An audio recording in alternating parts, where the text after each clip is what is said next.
वैकुंठ निवासी आई,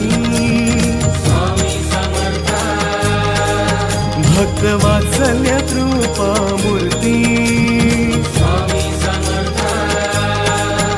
दत्त अवतार गुरु माऊली, भक्त पालक विश्व विधाता,